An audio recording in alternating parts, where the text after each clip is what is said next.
Hello YNABers, my name is Jesse Meekum from You Need a Budget. Yes, you do. And this is another Whiteboard Wednesday. We always start with rule one. What should these dollars do before you're paid again? What do you want your money to do? What are your priorities? What are your values? What brings you joy? And then, that's a super happy time because it's just like planning and allocating and moving money around and you feel good. So you're here feeling happy. And then you run into rule three where we tell you you need to change your budget because something happened. Something you didn't see, reality struck, you planned this way, reality dictated it was more that way. And I've mentioned sometimes that you can sort of bend reality at times to your will, not all the time. But some of the time you can decide, I actually want to change my reality. And that's where I want to introduce for you the idea of experimentation. You experiment not so that you can find new ways to not so that you can find some unsustainable way to sustain yourself. That doesn't work.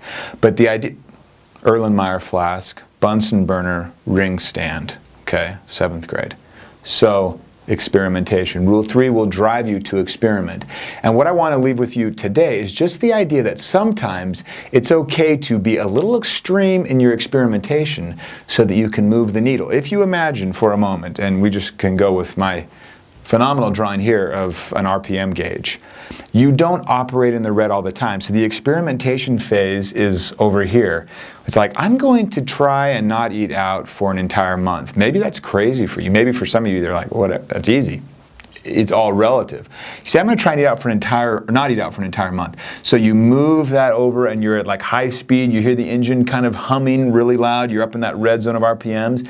And then you back off, you shift gears, and suddenly you're moving faster, but the engine's not working as hard. You've shifted gears, right?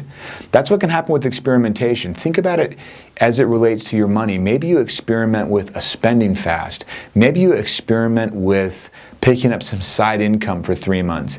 Maybe you experiment with taking a lunch to work when no one else around you is doing that and you're looked at as kind of weird.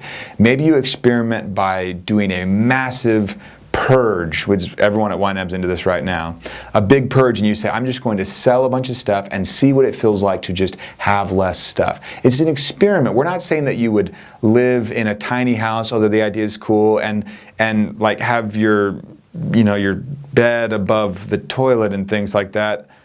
Again, there's some interesting things there, but I want you in the experimentation mode where you're kind of with creativity, kind of thinking ahead. You sometimes want to entertain the ludicrous so that you can find something that's maybe along that path that is more sustainable. So you entertain something ludicrous, like I'm going to call tiny houses ludicrous just for a moment, not to belittle the tiny house people, okay? But let's say that you just say, the tiny house, that's ludicrous. Well, look at that, kind of open your mind for a second, and see what you could learn from the idea. Or you say, riding your bike to work in the winter, that's crazy, right? I can't do that, it's dangerous, all these things, right? Okay, there are people that ride their bikes to work all throughout the winter. What could you learn from that? And that's how you approach experimentation. That way, you can sometimes do things that bring you into the red and the engine can never sustain it for the long haul. But then you shift gears, you learn something new, and your new base level has perhaps adjusted the reality that you ran into up here. And then maybe, just maybe perhaps, your Rule 1 priorities are now in sync. So think about moving the needle by being a little extreme perhaps for short periods of time. We'll see you guys next week.